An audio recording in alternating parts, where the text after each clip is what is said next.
get into any of the outlying moves in wrestling or the flash moves or different things. We're teaching basics first. Fundamentals, fundamentals, fundamentals. And the fundamentals of wrestling are obviously stance, moving in your stance, creating angles for attacks, and then single, double, high crotches, and front headlocks. So once we finish that, then it's going to get really, really exciting. Right, Matt? Okay, so we're going to single leg. Want me to go? I just you gotta just realize that body position. To use your coach's line from yesterday, it is all the same. Everything's the same. So my stance here, I'm in here. My high crotch here, my single here. It's all the same. So just when you're breaking it down for the kids, just making them make that connection. Nothing really changes. The only thing my body doesn't change is where I grab my opponent changes. And getting back to that very fundamental drill I talked about yesterday that we did over and over and over, I never knew why, the old ducks and dragons, the Mike Jones practice start every day of my life for 10 years. The kids need to absolutely understand that a single leg is an outside step. I'm stepping outside of the leg I'm taking. Okay, and a high crotch we did yesterday, we do an inside step by crotch where I step inside the leg I'm taking. So kids are going to have the biggest concept problem is where their head goes and where their feet go. Okay, so when they figure out their head's going inside on a single leg and their leg's going outside, we got to get that motion going. But I found I've taught a lot of different ways, and one of the best ways with my beginner group, and I still have beginner groups in college, like I mentioned yesterday, because Canadian kids start wrestling late, is I actually put them where they want to go. So this would be a mid-level single. We can shoot a single on 3 different levels: low, high, medium. Most big guys shoot a higher single, but Matt does a really good job of staying on his feet on his single, so he'll probably tell us some of his keys. But I put him in the position I want him to go to, right here. So now we know this is where you're going. Back is straight. We talked yesterday, modified stance. If I lost the lower half of my leg, okay, I'd be a weight class down then, right? 200 then. Anyway, this would be my stance. That's where you want to be when you hit the leg. You don't want to be here. You know, we talked about guys that can get away with it. Those are few and far between. We want to teach to the masses, and we're in this modified stance. So I'm going to actually put the kids here first so they get a feel. I'm going to get them to step up. If you step up from that position and you transfer all the weight to the other leg, finishing is going to be easy. My goal when I hit a single leg is to get that guy's leg off the mat and get him over there so I'm not carrying any of his weight. So before I even start teaching setups, I actually like to put the kids right here and get them to step up. And I thought it was a pretty remedial drill, and I always used to almost feel guilty showing the kids, hey, this is the drill we're doing. And then in 2008 when we went to Iowa and we trained with those guys, remember I told you he only stayed for half of it, and I had to stay for the whole thing. That was one practice they did, the whole practice.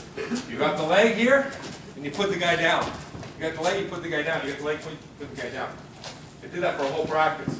And that at the time was the best wrestling team in the country, okay? So I don't feel so bad about that drill anymore. The key to it is you got to get guys going in. A lot of kids, especially, they want to do this and try and pick it up, which is hard. That's a lot of work. It takes a lot of effort from me. Everything I do, just like my high C, is going through a guy. So it's easy just to push into him. Put all that weight over there. This foot's going to come up on its own. I don't lift it up. I drive into him. It comes up on its own. So just making sure you emphasize that. If you put, even say your 15 best kids in the room on this leg, just like this, 10 of them are going to do this. They're coming backwards. Just like yesterday when Matt said, most kids are going to want to come out with their butt on a high crotch. I want to do the exact, I'll stand right behind the kid when they say, go on, I'll push him to make sure he steps up and in. Okay, the other thing we got to realize right away is if your grip's wrong, you're not going to hold anybody good's leg ever. Okay? And I'm okay with gripping like this, gripping like that, hand to hand, whatever. But your attack hand that goes around the leg, you got to have that palm down. It's got to be on top. If it's on the bottom, as soon as he puts pressure, this is the weight-bearing arm. As soon as he puts pressure on it, you're going to break your grip. Seems like a simple thing, but I got college wrestlers who are successful in high school who can shoot beautiful single legs, and they come into college with the wrong hand up, and they slip it up. Okay? And my coach always used to use it. He used some really weird analogies. I told you some of them yesterday, and they're inappropriate. But this one here was, you got to shoot the single, and you got to check out what time it is. You got to look at your watch. Well, first of all, that makes no sense at all because I don't wear a watch when I wrestle. Okay. Secondly, I wear my watch on my left hand, and I'm a right-handed attack guy, so that doesn't make sense either. But if I shot a single leg, the last thing I'd want to do was look at my watch, because that would bring me here. Matt would stuff my face in the mat, he'd go around behind me, and then my life would be miserable. Kind of like last night when you punished me for all my burrows. Okay. So here I am. I think palm down, hand underneath. I grab my wrist right here. Some guys grab their hand, I grab my wrist right there. Okay, so now when he presses down, it actually makes my grip tighter, because I'm not holding the leg with my arms. I'm holding the leg with my body. I'm just securing it. Just securing it there. I'm actually holding it with my core, just like Matt's high crotch yesterday. And then the second analogy, which is really offside, but we're talking, I went to high school in the 80s. To exaggerate your head up, he said, you got to bite the nipple. He still has a job. They didn't take his pension away. I'm thinking, just like the high crotch, I'm moving him with my upper body, right here. So I want head right there. Listen to his heart. Head on the pad, right there. And like I said, a good single leg is going to finish itself. Anything down on that? Just principle of keeping your weight over your feet. He's not leaning on me. Even though he's doing this, he's keeping his weight over here. If he starts getting into this, I see a lot of kids doing this.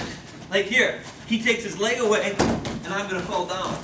I always rely on myself to keep myself up. I have to be able to stay on my feet. So I get into this, I get into a really strong position. Even when I'm knocking him over, if he's going to step away, I'm not falling over. Too many kids, and I do this drill where I just have them in the warm-up right here. I'll just say, you hold this position, keep your weight on your, you don't have to lean on him. Then I have this guy move a lot and try and pull on my head. Here, I got to be able to maintain this. Move with him. Here, because I got to give myself time to be stable to finish. Sometimes it takes 10 seconds in there before I can get my finish. Too many kids, they're all extended, they're out of position, then you're weak here. If I get up to here, or like my arms are like this, I'm out of my stance, it's hard, I don't have time to finish before he's defending. So we probably do the repenetration like we do with the high crotch yesterday, which we'll get to eventually. Okay, so a lot of things we're going to move a little bit faster today. First of all, we moved, I thought we accomplished a lot yesterday, but only half of what we wanted to. So there's 2 ways we can do it. We can talk faster. Or 3 ways. We cover less stuff, talk faster. But I don't think we need to do that, because I think you can make less Burroughs jokes. I can make less Burroughs jokes. That would work. Hey, he's my second favorite 74-kilo wrestler. Okay, so there you go. My first I roomed with last night. But anyways, we can go quicker and have the same comprehension level, because a lot of the things are going to be very crossover. So they're going to be very similar to what we learned with the high crotch. Single high crotch setups are very similar. Finishes have the same concept. But it all goes back to the 2 major concepts I talked about yesterday. Body position, body position, body position. The most important thing in wrestling. And Mike Jones said, you can't teach moves until you can move like a wrestler. Moving like a wrestler, when Matt's here, and he's saying he's not too extended, he's not too far back. If you move the leg, all he's really doing is this drill here that we did yesterday. Doing it with the leg. Saving you, see? There. There you go. Appreciate it. Okay, setups. I'll show 3 or 4 of my favorite ones. Matt will show 3 or 4 of his favorite ones. Yesterday, we did an elbow pass for a high crotch, okay? When he reaches to my lead leg side, that's my single leg side. I'm stepping here. Okay, my elbow pass is almost the same as yesterday. When I elbow pass, I'm coming under this way. When I pop, I'm going this way. We did both yesterday. This is a pass. Right here, I'm going to pass it. Boom. Single leg right there. Okay, that's a mid-level. Do the same thing at a lower level. Okay, Matt's going to probably do one where he doesn't even touch his leg to the mat, and he's very effective with this one. You're lefty, right? So there? Yeah, I come from the inside. Yeah. So. Okay. Sure. Okay. If I get a clip, just depends. Whatever hand is free. So right now, I got to clear this hand to get to that leg. This is my single leg right here. So for me to clear it, then I'm going to reach with my free hand. So I'm clearing, and then all I'm doing is reaching here. Boom. Reaching through. It's just an inside reach single. But if I have to use this is normally my shooting hand. Boom. That's normally what I would do, but right now I'm using it to clear off.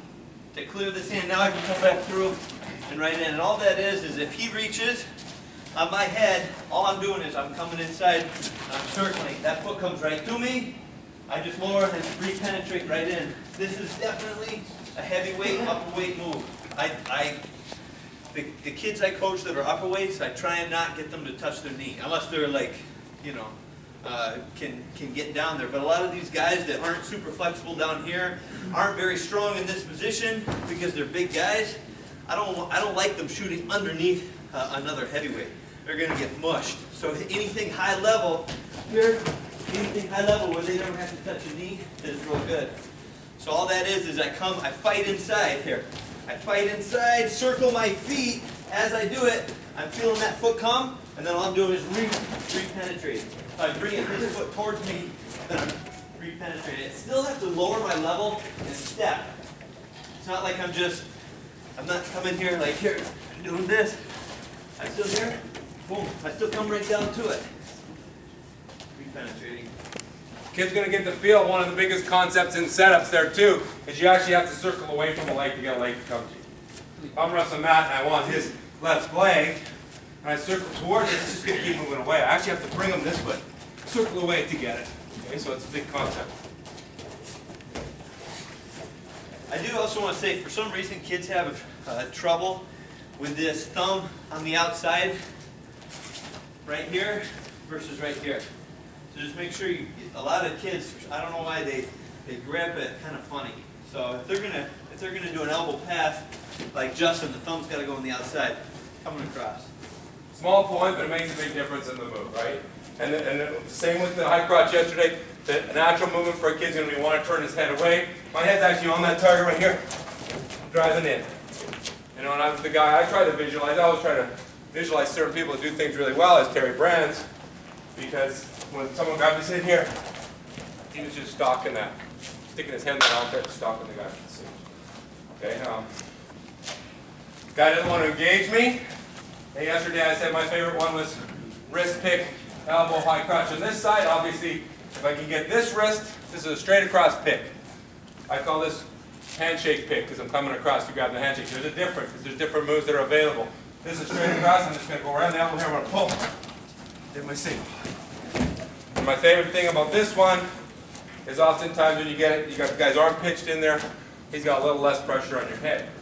So come right in here, right to the elbow, pull, high crotch, or single leg, sorry. Up and in. So it's just a modified arm drag. We're doing ducks and drags earlier. This is an offside duck, or upside drag.